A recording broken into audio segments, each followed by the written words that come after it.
¿Qué tal, Leopoldo? ¿Cómo estás? ¿Qué tal? Bien, un gusto en escucharte porque verte no te veo. Igualmente. Te pregunto, aprovecho que te tengo allí en el despacho y te veo con una imagen de Raúl Ricardo Alfonsín detrás. Me imagino es un dibujo. Está también, creo que es uno de los afiches de campaña del 83.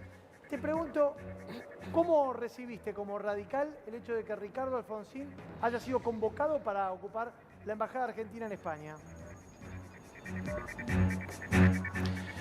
Bueno, yo te voy a contestar más que como radical, como argentino. A mí me parece que el país está en una coyuntura gravísima, mucho más grave de lo que suponemos, y creo que es un momento para ponerle el hombro a la Argentina.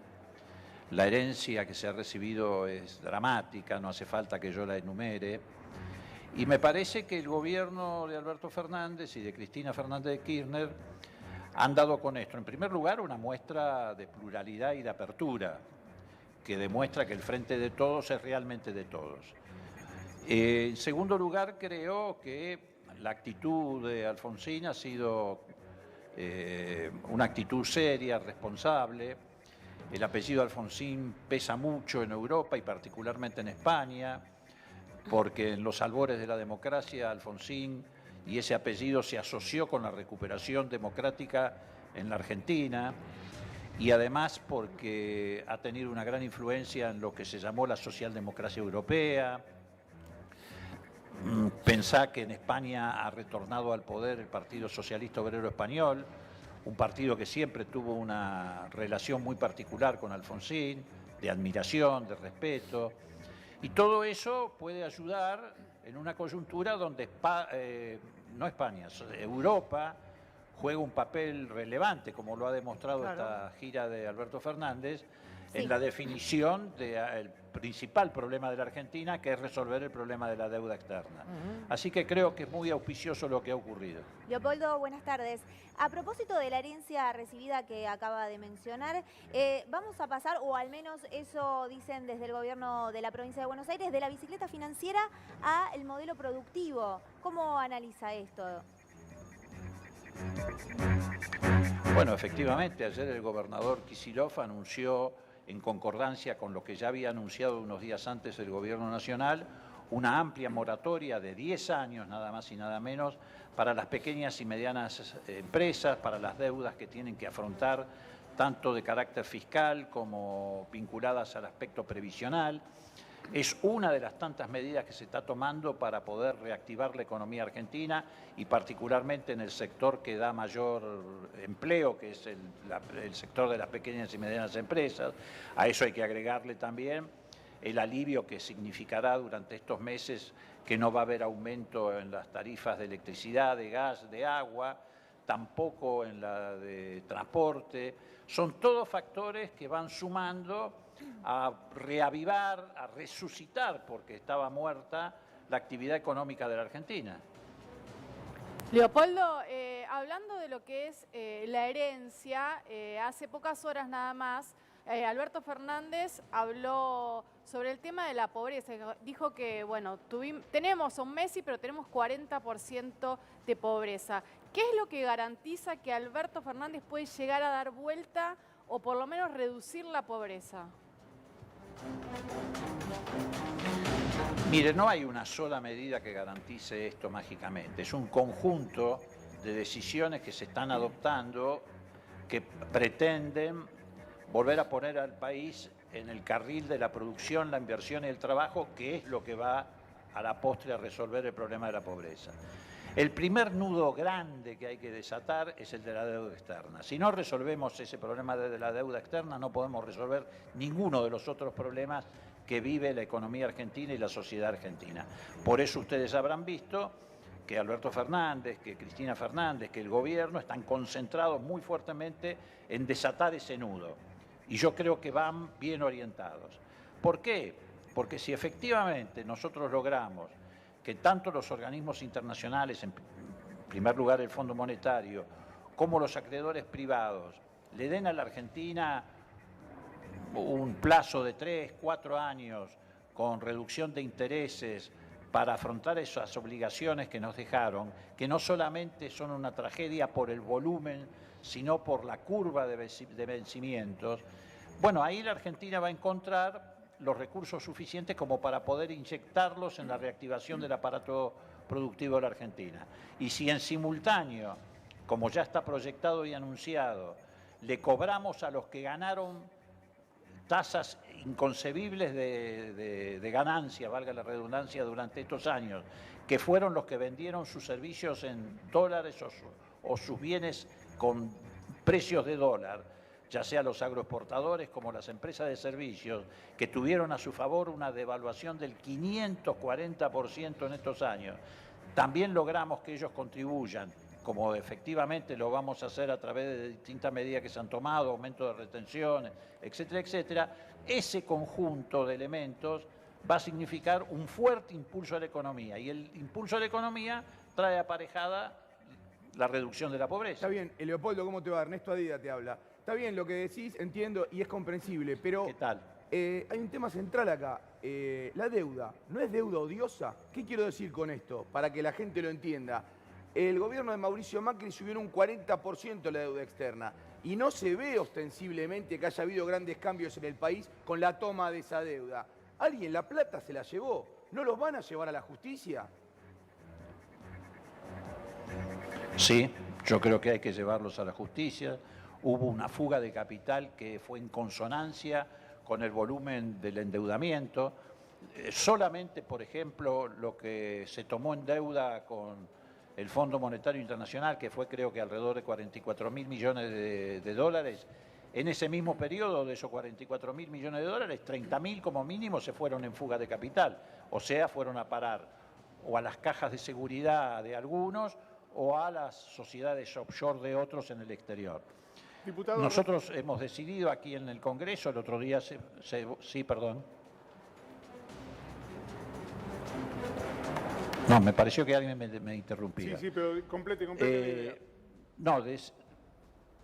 No, decía que acá el otro día se votó la creación de una comisión de seguimiento de la deuda y de ahí, sin lugar a duda, van a surgir elementos que en muchos casos yo creo que van a poder ir a parar a la justicia para que juzgue el comportamiento de algunos. Ahora, eso no nos eximen de afrontar el problema de la deuda.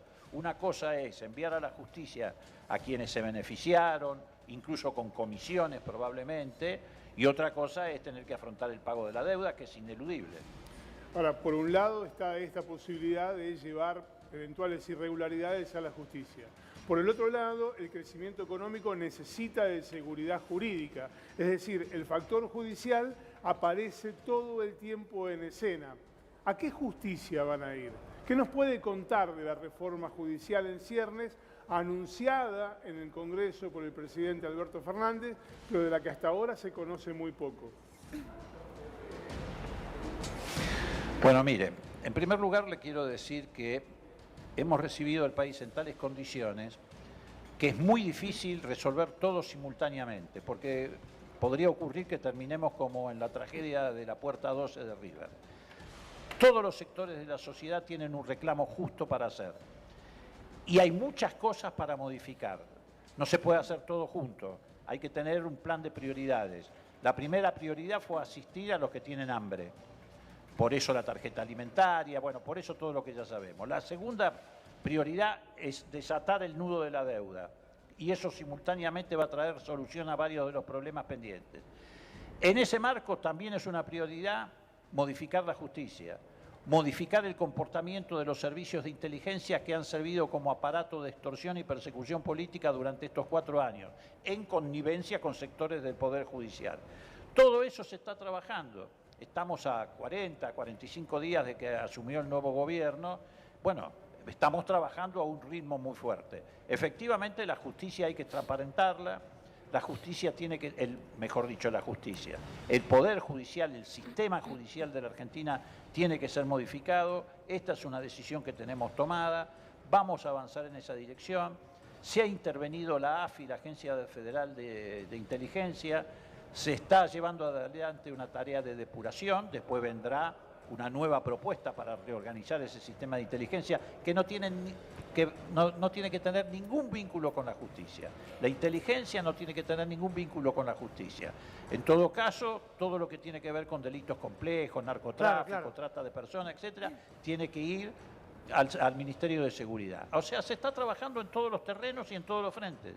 Leopoldo, y hablando de todos los terrenos y todos los frentes, así lo vemos a Alberto Fernández. Cristina Fernández de Kirchner está en un segundo plano, ¿aceptó jugar ese rol? ¿Lo ve así? ¿Qué opinión le merece?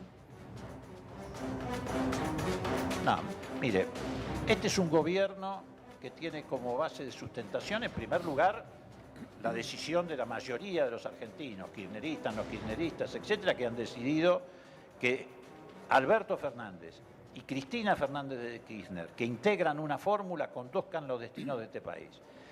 Los que creen que pueden separar a Alberto Fernández de Cristina, o de los que creen que acá el problema es dilucidar quién tiene un papel más preponderante, si el uno o el otro, se están equivocando de medio a medio. Como ya se vienen equivocando hace mucho tiempo los analistas políticos en nuestro país, en general no pegan una, y particularmente los columnistas de los grandes diarios, que más que periodistas son operadores políticos encubiertos. El gobierno tiene la conducción del Estado en manos del presidente de la Nación, y el liderazgo político de esta fuerza que sostiene ese esquema es el de Cristina Kirchner. Y los dos funcionan en una permanente sintonía y en una permanente confluencia y articulación, que es lo que le da fortaleza a este gobierno.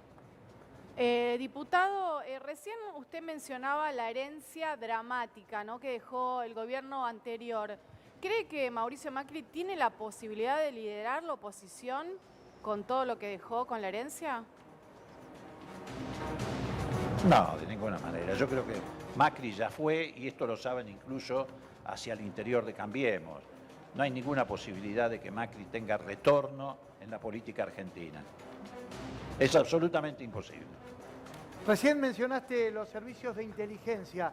¿Vos creés que hay que mantener la AFI? ¿Hay que mantener los servicios de inteligencia del Estado tal como existen o hay que detonarla, Leopoldo? No, tal como existen, de ninguna manera. Y la voluntad política del gobierno es precisamente que no sigan existiendo tal como existen. Como cualquier país del mundo, sí, efectivamente tenemos que tener un sistema de inteligencia, pero orientado en otras cosas.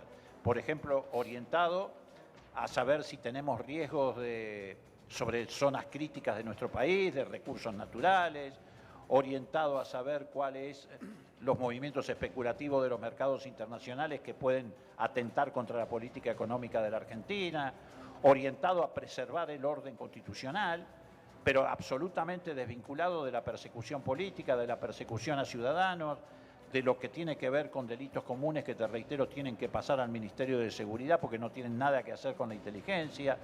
Tenemos que tener un sistema de inteligencia, pero que no tenga nada que ver con lo que veníamos teniendo hasta ahora. Moró, ¿quién dejó un peor país? ¿De la Rúa o Macri? No, hay una sucesión.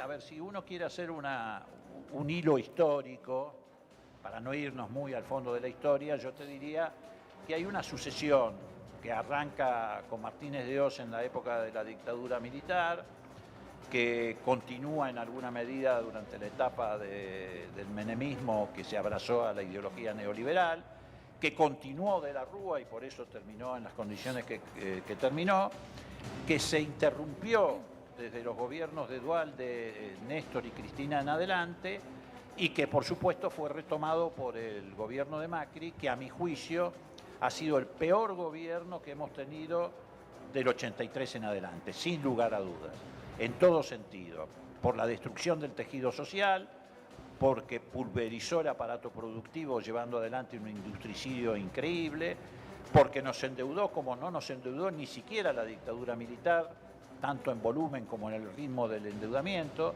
pero todo va siguiendo un hilo.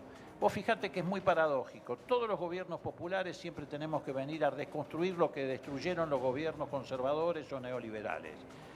Cuando se dice que el problema de la deuda externa fue un problema eterno de todos los gobiernos, se miente descaradamente. Hubo 3 presidentes en la historia argentina, desde Rivadavia en adelante, que fue el primero que se endeudó, que no se endeudaron, que no tomaron deuda. Uno fue Irigoyen, el otro fue Perón, el otro fue Ilia. Y hubo dos presidentes que no solamente no tomaron deuda, sino que nos desendeudaron, que fueron Néstor y Cristina. Si vos comparás esos periodos con la distribución del ingreso, con la tasa de empleo, con el bienestar de la sociedad, te va a dar inexorablemente que en esos 3 periodos, más los 2 de desendeudamiento, fueron los mejores momentos de la vida económica de la Argentina y los mejores momentos de distribución del ingreso. Leopoldo, hoy lo notamos un poco enojado en su cuenta de Twitter, diciendo, ¿no? Resaltando que Emilio Basavilbaso sigue en ANSES cobrando un salario de 800.000 pesos. Por otro lado está el caso de Jorge Macri en la dirigencia del Banco Provincia. Son los atornillados, digamos, ¿no? Al Estado que no se quieren ir. ¿Por qué? Bueno, a ver. ¿Cómo no me voy a enojar? En primer lugar me enojo porque precisamente el ANSES fue uno de los organismos que más pulverizaron. Cuando Cristina se fue, el Fondo de Garantía del ANSES tenía aproximadamente 68.000 millones de dólares. Cuando se fue Macri lo había llevado a 28.000 millones de dólares. Perdió el 70% de su capital. Y encima este tipo, que presidió el ANSES, ahora se queda como representante del ANSES en algunas de las empresas donde el ANSES tiene acciones y cobra 800.000 pesos por mes. Jorge Macri no se quiere ir de la titularidad del BAPRO. Vos fijate, vos recordás que ellos siempre decían que lo más importante de la Argentina era la actividad privada, los más eficientes eran los gerentes de la actividad privada y ahora resulta que estos tipos se quieren quedar atornillados para seguir cobrando de la teta del Estado. Y además con un resultado electoral que obviamente los obliga a dejar esos lugares para que quienes tienen la responsabilidad asignada por la mayoría del pueblo en una elección encaren las gestiones que tienen que llevar adelante. Y Leopoldo, recién decías algo central, 800.000 pesos gana Basavilbaso, otro tanto gana Jorge Macri, pero hay muchos otros puestos que todavía están atornillados.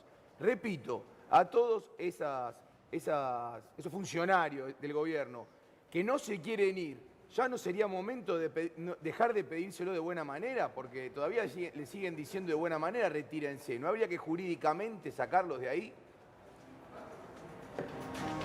Sí, yo no tengo ninguna duda. Yo creo que hay que buscar las maneras administrativas. En realidad son ellos los que quieren judicializar su retirada. No digo Basavilbaso tal vez, ni Jorge Macri, pero algunos de estos que dicen que los gerentes tienen que tener doble indemnización y que han llegado por decisiones políticas, no por concurso a esos cargos, son los que quieren judicializar. Como todavía tienen muchos jueces amigos, sobre todo en el fuero contencioso administrativo, que sería donde hay que dilucidar estas cosas, probablemente están apostando a que esos jueces amigos les den la razón y llevarse dobles o triples indemnizaciones. Pero creo que sí que hay que buscar un mecanismo.